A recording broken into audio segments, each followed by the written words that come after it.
Hello and welcome back to another episode of Baseball HQ. I'm your host, Dakota Moyer, along with Cubs fan, Olivia Warner. How's it going? It's going good. How about you? Pretty good. Just watching these very interesting stories around baseball nowadays, with playoffs right around the corner. Very interesting as people are trying to clinch divisions and playoff spots and wild cards. It's going to be pretty interesting. It's not for me because I'm a fan of my Washington Nationals are unfortunately not going to be able to make it, as they are unfortunately 17 games back of the wild card with 2 games left to go. So that's obviously not happening. Yeah, well, hopefully. Cubs are going to the playoffs. What do you think about that? Well, I mean, they started off the year strong, and then they kind of went downhill, and then they kind of came back up, and now they're just kind of like all over the place. So, I mean, it's possible that they could do really well, but I mean, right now they're not looking like they're going to win the World Series or do anything great. If they are going to make a deep run into the playoffs, who do you think needs to do well? I think their pitching needs to be better, like just all around. Because like some days their pitching will be like really good, and then other days they'll just completely blow it. Yeah, I think you've got a solid 1-2 with Matthew Boyd and Cade Horton, but after that they got to figure out how to fill in with Shota Imanaga not being Shota Imanaga after being out with an injury. Jameson Taillon, he's Jameson Taillon. Justin Steele being out for the whole year. Colin Ray, he's just off and on every now and then. So yeah, the pitching needs to be better. Which offensive player do you think needs to be strong throughout the playoffs? I think they need, like, Horner, he's really good, but like he doesn't hit a lot of home runs, and I think they could use some more home runs. And then Kyle Tucker, he's been doing pretty good. I think they just need to like swing for the fences more instead of just like being scared to hit the ball. Yeah, there is a kind of downside to that. One of the more power hitting people nowadays in baseball, Josh Bell. He former Pirate, former Diamondback, former Guardian, former Marlin, former National and current National. Josh Bell, he's been all over the place. Beginning of this year, terrible slump. Could not seem to get the ball into either out of the park or into just as a hit, find grass or dirt. It was because he was trying to hit the home run ball. Around June, he was like, you know what, I'm going to stop trying to hit it over the fence. I'm going to just focus on hitting the ball hard and just making contact. And since then, he's been batting, I think, over 300 with like 15 homers. So it's worked out. So there is a downside to trying to hit it over the fence, but I see what you mean. As Cardinals and Cubs are actually beginning to get underway in just a few minutes. Yep. The Cubs have placed Cade Horton on the injured list with a rib fracture. That's not good. That is not good going into the playoffs. We'll see how it goes. So we're going to go ahead and get into our main topics for today. I want to start out with this.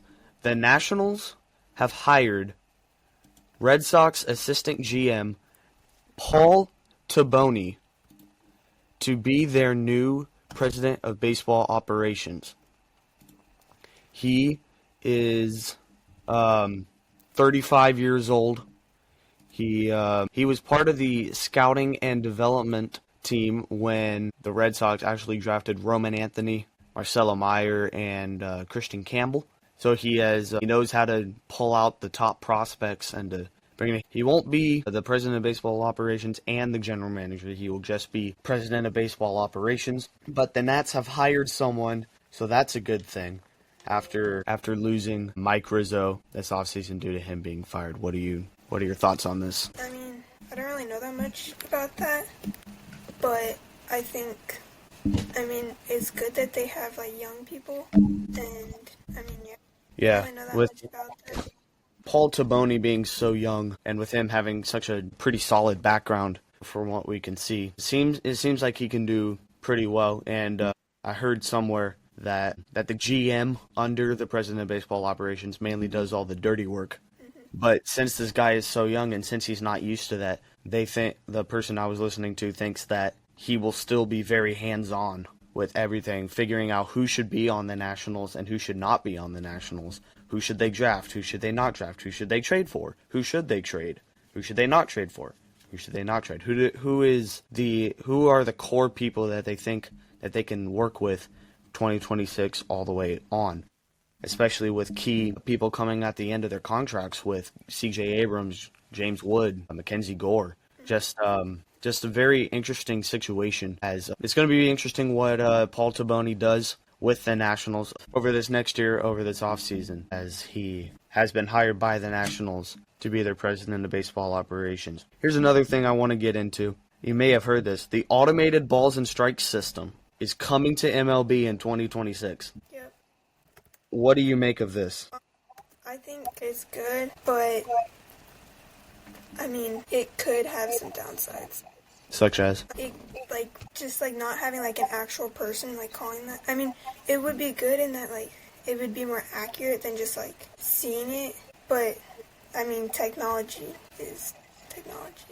For those in our audience who don't know what the ABS, Automated Balls and Strike System is, it is a new form of technology that is being instituted next year in every Major League ballpark. It is a technology that will track every pitch thrown in the game. There will still be human umpires. It's not like every human umpire is being tossed away for robots. It is two teams.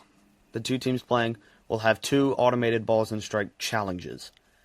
If the batter, say it's Tarek Skubal versus Shohei Ohtani. If Tarek Skubal throws a ball low and the umpire calls it a strike, then Ohtani can challenge by tapping his hat. He can challenge that he thinks it was a ball, even though it was called a strike. If he wins and it was a ball, then they retain the challenge, and there are still two challenges left. If he loses the challenge and it was actually a strike, then they have lost the challenge and they only have one left. So it's it's efficient, so it's not like it's overtaking every umpire in the majors, but it will definitely be a very positive thing, in my opinion, to help keep the game going and to eliminate very bad, egregious calls. Yep.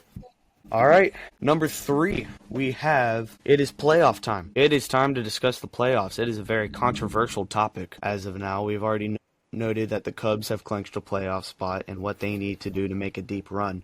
But there are some spots that have not been clinched. There are some that have not been, but there are many that have been. So far, the Phillies, the Dodgers, the Brewers, the Padres, the Cubs, the Blue Jays, the Yankees, the Mariners, and the Red Sox have all clinched playoff positions. However, there are other spots that still need to be clinched.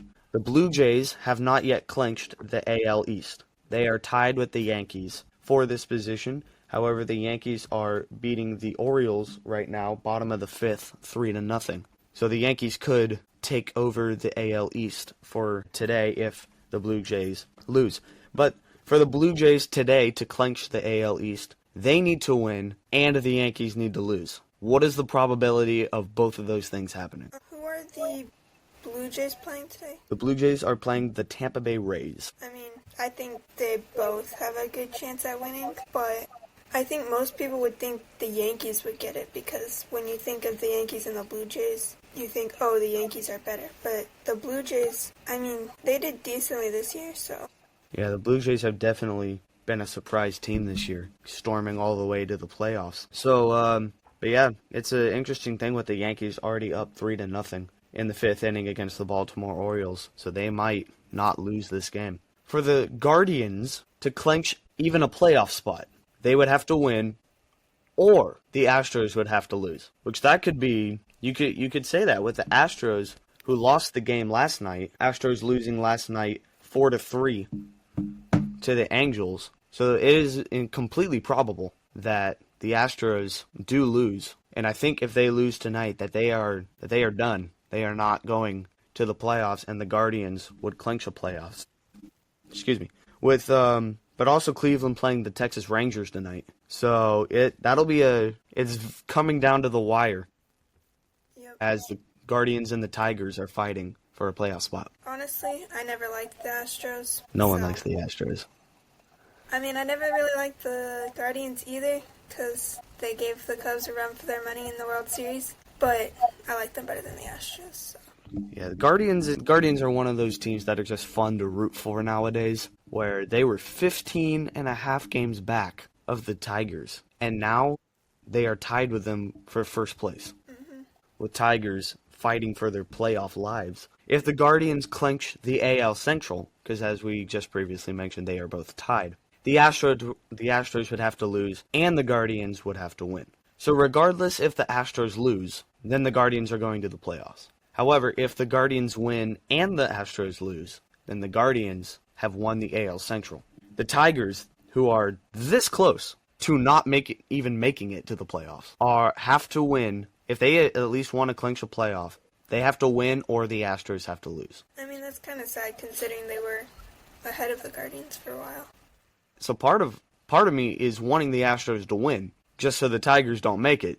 But the other part of me is wanting the Astros to lose, so the Guardians make it in. So with the tiebreaker and the wild card and just these different ties, it makes it very difficult to decide which team you want to make it in. But with Tigers doing so well at the beginning of the year, because last year no one expected them to make it to the playoffs. No one did. They made it all the way to the ALDS before getting taken out by the Guardians, but no one expected that the Tigers now would be fighting to even stay in the playoffs. I mean, yeah, that's baseball, so.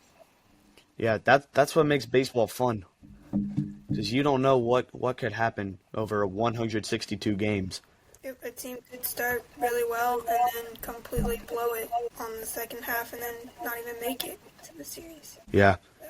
So the Tigers currently hold that third wild card spot. Houston is 1 game back. So theoretically, if the Tigers lose 2 in a row and the Astros win 2 in a row, the Tigers are not going to the playoffs. So it's a very difficult situation. And with the Tigers playing the Red Sox tonight, it's going to be definitely going to be interesting, with the Red Sox clinching a playoff spot last night against the Tigers, furthering the Tigers' very bad run recently. The Red Sox walked off the Tigers, clinching their first playoff spot since 2021.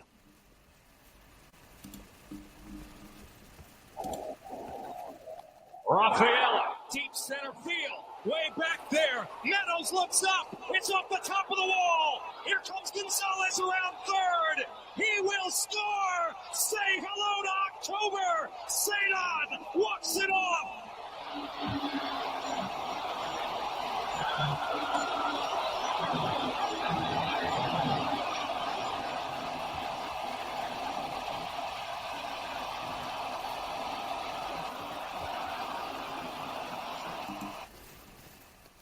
The Tigers got to get it together. If they want to win a World Series, they have got to get it together. It's just kind of sad that they blew it. Yeah. And you saw at the bottom of that screen, Cedon Rafaela, who hit that walk-off, had a 3% probability to hit a home run. Yet he almost hit that ball out of the park, and it was just out of the reach of the glove of Parker Meadows, the Tigers center fielder. So it is getting down to the brass tacks in the AL. Moving on from the AL, though, the NL. There is 1 spot left in the National League, and there are 3 teams fighting for it. You have the Mets, the Reds, and the Diamondbacks. Personally, I think the Diamondbacks season is over. With them being 80-80 right now, I don't think they have enough to make it to the playoffs. The Mets and Yeah. With the Mets and the Reds fighting for it, with the Reds actually holding that last. Actually, no, they are tied for that last wild card spot. But I do believe that that the Reds do hold the tiebreaker over the Mets. So if they stay the exact same, the Reds are going to the playoffs. And if the Reds want to clinch a playoff berth, they have to win tonight, and the Mets have to lose. This is what it comes down to. If the Mets lose tonight, the Mets are not going to the World Series. The Mets are playing the Marlins, and the Reds are playing the Brewers. You would think that the Mets have the easier schedule, but last night the Mets lost to the Marlins 6-2, while the Reds beat the Brewers 3-1. So we thought Mets were guaranteed going to the playoffs after this offseason. bringing in like 6 different pitchers and Juan Soto. But if they lose tonight and the Reds win tonight, the Mets are not going to the playoffs. What do you think went into this Mets collapse? Like, what is it? I mean, I guess it just depends on the pitching, the players. They could be doing really well, and then all of a sudden they just go into a slump, and then they can't seem to get it back. Yeah, the Mets slump has been very prolonged. Over their last 51 games, they are 20-31. After their current record is 82-78. The fact that they went from 62-47 over their next 51 games to go 82-78. That is not good. However, only in September, over their past 22 games, the Tigers have been even worse. The Tigers are 6-16 in September, which that is not at all what you need to do it, to go to October. I mean, all it takes is like one pitcher having a bad day, and then if one person is off, that could affect the rest of the team. So, Mets and Tigers fighting for their playoff lives. Will they get in? We'll find out tonight. So back to the Reds. The Reds and the Guardians. The Reds and the Guardians have surged over these last couple weeks. They have absolutely killed it. And I think there are 2 players on each team that have fueled this surge. For the Guardians, left-handed starting pitcher Parker Messick. He's only pitched in 7 games, but he is 3-1 with a 2.72 ERA, 38 strikeouts compared to 6 walks. This is, I'm pretty sure, I can't say this for a fact, but Parker Messick was just a guy that they needed to be brought up just to fill in a spot. But he is excelling and helping push this Guardians team to a playoff spot. I mean, yeah, the Guardians just recently started doing really well, and now they could possibly be in the playoffs. Yeah. The other person on that, he hasn't continued this surge over a long stretch of time, but it's the Guardians catcher Bo Naylor, brother to Mariners first baseman Josh Naylor. Naylor's season stats are very underwhelming. He's batting .192 with 14 homers and 45 RBIs. Very underwhelming, not what you need from a catcher or from a person who you want to take you to the World Series. But in September, he has done pretty well. He has gone 16 for 58, which equates to a .276 average, 3 home runs, and 14 RBIs. This month of September for Bo Naylor and for Parker Messick have been pretty good months that have in turn helped the Guardians to get to where they are right now, tied with the Tigers for first place. It all depends on who wins. Yep. And in the Reds, also the same thing. Hunter Green, starting pitcher for the Reds, 7-4, 2.76 ERA with 132 strikeouts. Hunter Green is one of those guys that you can count to go at least 5 or 6 innings in every game and strike out 7 to 10 batters a game. He is a very reliable arm that can get you to the playoffs, who has done very well over his last couple of starts, in which he has gone, his past 2 starts, he has gone a combined 15 innings pitched, giving up 6 hits, 2 earned runs, while striking out 16. 2 runs, 15 innings, which equates, to a 1.20 ERA over his past 2 starts. Yep, as of right now, Miguel Andujar, he has the highest batting average, batting .362. Yeah, he has been a very good pickup by the Reds from the Athletics at the trade deadline, who is helping surge them. But another person is Emilio Pagan, the Reds closer. As a Red, he has found his stuff. He is 2-4, 2.93 ERA, 80 strikeouts, and batters are batting .170 against him. That's worse than Bo Naylor is batting through his whole season. So Emilio Pagan has 31 saves in 37 tries. He has been one of the more dominant closers this year, and that is certainly what you need going into the playoffs. Right now, Brady Singer has the most wins and strikeouts for. Yeah. If Hunter Green had not gotten injured, I think that Hunter Green would have better stats than he does. But that's kind of surprising to me, the fact that Brady Singer has 14 wins. He was just a pickup that the Reds brought in this offseason at that they traded Jonathan India to the Royals for him. So that turning out to be a pretty good pickup. I mean, some years people do really well, and other years they just don't. So our last topic for today, Cal Raleigh. As Cal Raleigh has had the first 60-homer season since Aaron Judge had in 2022. Fly ball to right field, number 60! A catcher has hit 60 home runs!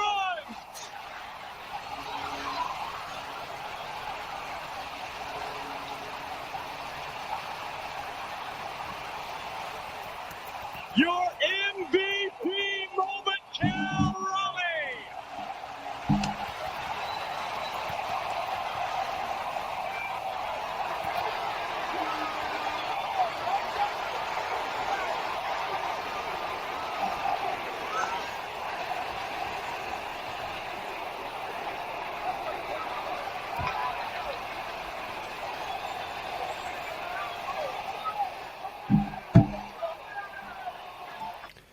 So a great moment for Cal Raleigh as he hits his 60th homer that leads the majors at this current point in time.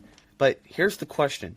Do we think that Cal Raleigh will ever hit 60 home runs again? Because he has been up in the majors since 2021. And here are his home run numbers since he has come up to the big leagues. 2 home runs in 2021. In 2022, he had 27. In 2023, he had 30. In 2024, he had 34. So he's gone from 34 to 60. That is a 26 home run increase. Do we believe that this is real? Do we believe that Cal Raleigh can be a consistent 50 home run player throughout the rest of his career? Well, I mean, based on those stats, each year he got better. So I think next year, when for the rest of his career, he might not get 60 again, but he can still get several. Yeah. I mean, I wouldn't say I'm entirely convinced that he can hit 60 again. Because the thing is, he's a catcher. Catchers don't usually hit 50, 60 home runs. That is usually a first baseman's job, an outfielder's job, or a DH's job. You see the DH job with Kyle Schwarber of the Phillies. You see the outfielder job with Aaron Judge. You see he doesn't have 50, but you see Nick Kurtz with the Athletics. He has 34 as a first baseman. So I'm not sure that I believe that he can consistently do this throughout the rest of his career. Because at this point in time, he's only 28 years old. Most people, I think, retire when they're 38, 39, 40. So do we think he will ever hit 60 home runs in his next 11 seasons, barring injury? He has 11 seasons, so it's possible he could. But as he gets older, though, he's not going to be able to play as well. So he could still be hitting lots of homers every year, but he just might not get 60 again. But certainly this season he has put his name on the map of the MLB. But here's another question. With 2 games left, will he tie Aaron Judge's record? I mean, we don't know. I don't know. I'm not a Mariners fan, but I would like for him to. But he would have to hit 3 home runs in 2 games in order to clinch the modern home run record. Well, thank you very much for listening to episode 3 of Baseball HQ. We hope that you'll leave a comment and drop a 5-star review. You can email us at baseballhqpodcast@gmail.com. We would love to hear your thoughts and hear any topics that you would want discussed, whether that would be free agent acquisitions that your team should have, whether that would be just anything. Who do we think the next person to hit 60 home runs is? Any topic that you would want us to cover, we can certainly attempt to cover that. Email us, baseballhqpodcast@gmail.com. Again, you can find us at Spotify, Apple Podcast, and the video version over on YouTube. Again, I'm Dakota Moyer and Olivia Warner, and this is Baseball HQ. Thank you for listening. We'll see you next time. It's a great day for baseball.